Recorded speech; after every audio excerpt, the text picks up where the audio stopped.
اذا هذا اول اكران كنشوف في المغازان ديالي ديال المعارف. عندي جميع المعاملات اللي يمكن لي ندير هما هادو. اول حاجه غادي نمشي لها هي الكتالوج. في الكتالوج فين كنزيد لي برودوي ديالي.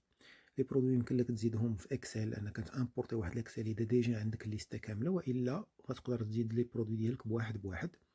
طبعا اللي غي عنده مغازان فيه البرودوي بزاف كنصحو دائما انه يخدمها في الاكسل عادي امبورتيها. ولكن هنا باش نجربو غنديرو نكريو برودوي جديد. هنا غنعطيو واحد الكود مثلا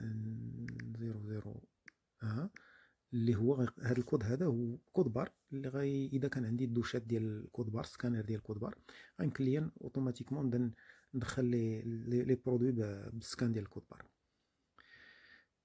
الثمن ديال الشراء ديال البرودوي والثمن ديال البيع ديالو.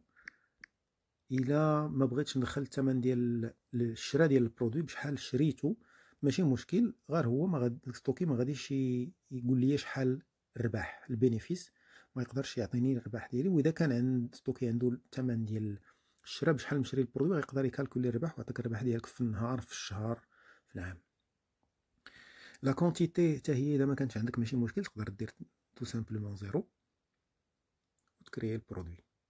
ها هو البرودوي تكريا بكونتيتي زيرو لانني مازال مثلا ما حسبتوش. غنقدر نمشي دابا من موراها ديريكت نقدر نبيع البرودوي واخا ما عنديش لا كونتيتي ديالو. برودوي ونبيع منه 3. الثمن ديال البيع ديالو هو 150 درهم. طبعا هنا كيعطيني توكان سوفيزون لانه عندي منه زيرو.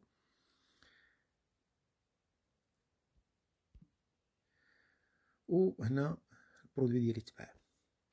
من بعد انا رجعت الكتالوج غادي نمشي نشوف بانه عندي ناقص 3 لانه كان زيرو بعت منه 3. من موراها غوسوفوار هي لا ترانزاكسيون باش كتدخل السلعه للمحل.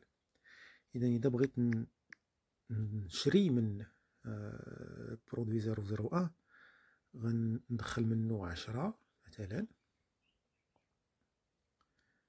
انغوجيستري، فاليدي. وهنا هو ديك البين اللي هضرنا عليها من قبل، ها حنا دخلنا منه 10. اذا دابا كان عندي زيرو ونقصت وبعت منه 3 ودخلت منه 10، خصو يكون عندي طبعا منه 7. في الكتالوج كنلقى بانني فعلا عندي 7 من هاد البرودوي هذا.